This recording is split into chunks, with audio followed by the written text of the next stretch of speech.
אוקיי, כולם רואים את השקף? מה אתם אומרים חברים? רואים את השקף? רואים, יופי, בסדר. טוב חברים, אז אני רוצה לשתף אתכם הערב במיני סשן שאנחנו נדבר על נושא שנקרא הורמזיס, ותכף אני אסביר מה זה, וגם אני אשתף אתכם בהמשך בתחילתו של פרוטוקול שכבר מיושם על לא מעט אנשים, ואני רוצה לחשוף אותו, לפחות את תחילתו. אז אני רוצה לשתף אתכם קודם כל בבחורצ'יק הנחמד הזה, קוראים לו פרצלזיוס. הוא היה רופא שוויצרי במאה ה-16, ואולי הוא התפרסם יותר מכל בזכות אמרתו הלטינית, סולה דוסיס פאצית וננום, שזה אומר בתרגום חופשי, רק המינון עושה את הרעל. מה הכוונה ברק המינון עושה את הרעל? למעשה זה, אולי נקדים קצת את המאוחר ונקפוץ קדימה לעתיד, למושג שנקרא הורמזיס כמו שהוא נקרא היום.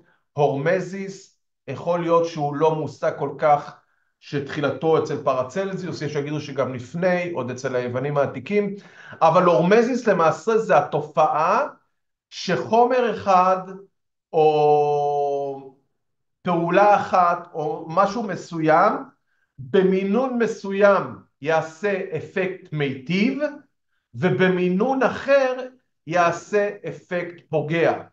שוב, זה אותו חומר, במינון מסוים, כמו שאנחנו אומרים פה, אותו חומר שנקרא לצורך העניין פה סטרסור, גורם לאיזשהו גורם מתווך לעקה, לעקה, עין, קוף, ה' בעברית, זה סטרס, שבמינון נמוך גורם לאיזשהו תהליך אדפטיבי, לאיזשהו תהליך שאתה מתרגל אליו ואפילו מקבל ממנו תועלת, בעוד שאותו חומר במינון גבוה יגרום למעשה לנזק לתא.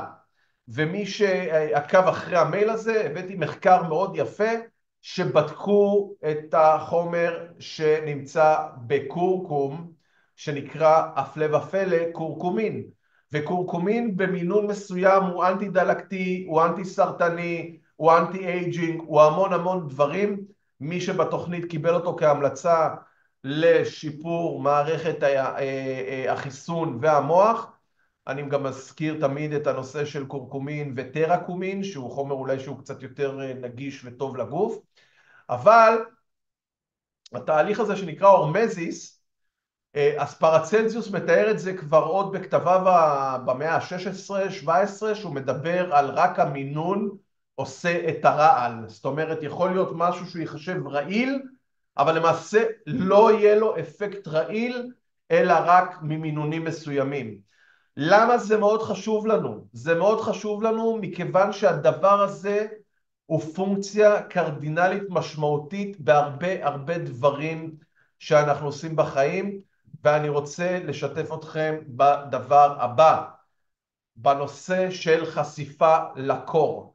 חשיפה לקור היא ממש קלאסית הנושא של הורמזיס. חשיפה שהיא מג'ורית, קשה, באיזשהו סנואו בליזארד, באיזשהו סופת שלג, סופת קור, אנשים יכולים לאבד את חייהם, אבל בחשיפה של אותו חומר במינון נמוך, היא יכולה לעשות הרבה מאוד פלאים בגוף. למה היא יכולה לעשות הרבה פלאים בגוף? יש הרבה מנגנונים פיזיולוגיים שאחראים לדבר. בראש ובראשונה, אחד מהאפקטים המפורסמים ביותר בחשיפה לקור במינון מסוים, ואנחנו תכף נדבר על זה, זה הפעלת רקמת שומן חום. הפעלת רקמת שומן חום, אותו Brown Adipose Tissue, נקרא בקיצור BAT. Brown Adipose Tissue למעשה זה השומן, הוא נקרא שומן חום כי ככה הוא נראה באמת, הוא שומן חום לעומת שומן לבן צהבהב שאולי מוכר אצל אנשים המבוגרים, וזה השומן הכי אופייני שעוטף את התינוקות המתוקים, בגלל זה הם נראים כזה כמו צמר גפן, כמו מרשמלו חמוד כזה שנעים למשמש אותו, זה אותו שומן חום. השומן החום אחראי על ייצור חום, אחראי על מה שנקרא תרמוגנזה, ייצור חום, שלא על ידי רעד, כי אתם יודעים שאנחנו חשופים לקור, אנחנו מתחילים לרעוד. זאת הדרך של הגוף לייצר חום. אצל התינוקות יש רקמת שומן חומה, שהרקמת שומן חומה הזאת מייצרת חום, ולמעשה מאפשרת לתינוק לשמור על סביבה יציבה, בלי שהוא יצטרך לרעוד, היא מייצרת חום. עכשיו, למה יש הרבה מחקר שהולך בשנים האחרונות לכל הנושא של הפעלת רקמת שומן חום? כי יש גם שרידים, לא כל כך שרידים יש, אבל לא כמו אצל תינוקות, אבל יש הרבה מקומות עם שרידים של שומן חום אצלנו כאנשים מבוגרים, וככל שאתה מפעיל יותר את רקמת השומן החום, ככה אתה למעשה גורם לגוף לייצר חום בלי לרעוד, וכמובן שמייצרים חום מבזבזים אנרגיה, ומפה הרציונל שלמעשה לרדת במשקל דרך חשיפה לקור, כי החשיפה לקור מפעילה את רקמת השומן החום, רקמת השומן החום יוצרת טרמוגנזה, משתמשת בקלוריות בשביל לייצר חום, וככה למעשה שורפים הרבה יותר קלוריות על ידי עצם זה של החשיפה לקור, ותכף אנחנו נראה שזה עוד כמה יתרונות חשובים. בריאות המוח ונוירוטרנסמיטורים, יש לא מעט מחקרים שמראים על ההטבה שיש בחשיפה לקור מבוקרת, על כל הנושא של נוירוטרנסמיטורים, על כל הנושא של בריאות המוח, וגם שיפור בקוגניציה. בריאות נפשית, יש לא מעט מחקרים שמראים למעשה שאנשים שסובלים מדיכאון ושוחים בתנאים של קור, זה מחקרים מהאזורים הפינים, דנמרק, כל מיני מקומות כאלה, אנשים ששוחים בבריכות קרות וסובלים מדיכאון, מראים רמיסיה ומראים תגובתיות הרבה יותר טובה לחשיפה לקור וירידה בדיכאון, לעומת אמצעי טיפול אחרים. בואו נסתכל על נושא מאוד מאוד חשוב, שגם הזכרתי את זה במייל, וזה גם במיילים עוקבים, על נושא של ייצור מוגבר של מיטוכונדריות. כידוע, מיטוכונדריות הם העברונים הקטנים שנמצאים בכל תא, שמייצרים את האנרגיה התאית.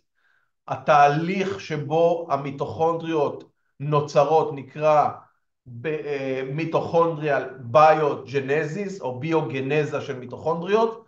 זה אותו תהליך של התחדשות, של יצירת מיטוכונדריות חדשות, מאוד מאוד חשוב לאנרגיה שלנו, כי כידוע האנרגיה מתחילה עוד מהמפעלים הקטנים, וחשיפה לקור יודעת לעזור למיטוכונדריות לעבור ביוגנזה ולהיוולד מחדש. סיבולת לכאב ושחרור אנדורפינים, אולי גם זה דרך אגב אחד הדברים הידועים ביותר, שמישהו שעובר איזושהי פציעת ספורט, תמיד אומרים לו לשים איזה קרח, בדיוק בגלל זה, מכיוון שזה משחרר אנדורפינים, כל מיני חומרים שעוזרים גם כן בווזודילטציה, בווזוקונסטריקציה, משמע בקיבוץ והרחבה של כלי דם, להביא לשם גורמים מרפאים ועוד דברים כאלה, ולכן גם שם יש זה, וכמובן התאוששות מהירה באותה חד המחתא, התאוששות מהירה אחרי אימונים, אחרי ניתוחים, אחרי דברים כאלה, כי זה עושה את ההבדל.